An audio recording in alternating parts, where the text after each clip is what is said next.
আমাদের বাড়ির আশেপাশের প্রত্যেকটা গাছ এত বড় হয়ে গেছে যে কি বলবো। দেখো মানে এই যে দেখছো এটা হচ্ছে বকফুল গাছ। আর মানে এই গাছটা যেহেতু আমাদের নয়, কাকাদের যদিও, কিন্তু তবুও জানো তো এই বকফুলে মানে বকফুল যখন ফোটে গাছে তখন মানে প্রত্যেকে মানে অনেকেই আসে নিতে, হচ্ছে চপ করে খাওয়ার জন্য বলতে পারো, মানে ভেজে খাওয়ার জন্য। এর ডাঁটাটাও খাওয়া যায়, তবে আমরা ডাঁটা খাই না, কিন্তু ফুলগুলো ভেজে কিন্তু বেসন গুলে খাওয়া যায়, খুবই সুন্দর খেতে হয়। কিন্তু দেখো তোমরা মানে পাড়াটা এত কঠিন কি বলবো, মানে বড় বড় বিশাল বড় লগা নিলেও না পাড়া যায় না সহজে। তো কি আর করা যাবে, কিন্তু তার সত্ত্বেও আমরা হাল ছাড়ি না, আমরা কিন্তু দেখো প্রচণ্ড ভেজা। আর নিচে তো এত কাদা হয়ে রয়েছে যে মানে ওখানটা পুজো করাই যাবে না। তো এখন দেখো এই সমস্ত টবগুলো সরিয়ে জায়গাটা আগে পরিষ্কার করব, আর তারপরে মায়ের পুজো করবো।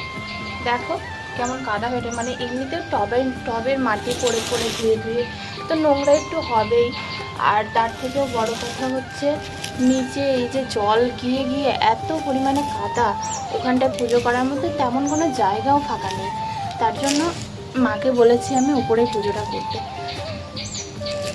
আর মা যেহেতু সেহেতু কি মানে নিচে রাখা খেলনার জন্য এই ব্যাগটা বানিয়ে দিয়েছিলাম। এটা একটা কাঠের, আর হাতে লাগবে বলে এখানে কিছুটা কাপড় জড়িয়ে দিয়েছিলাম। তো খেললো তো নাই, দু একদিনের জন্য শুধু বায়না করে।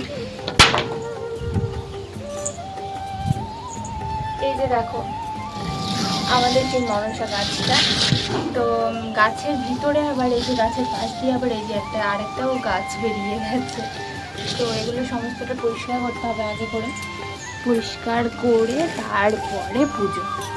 মানে পুজো এখনো অনেক লেট।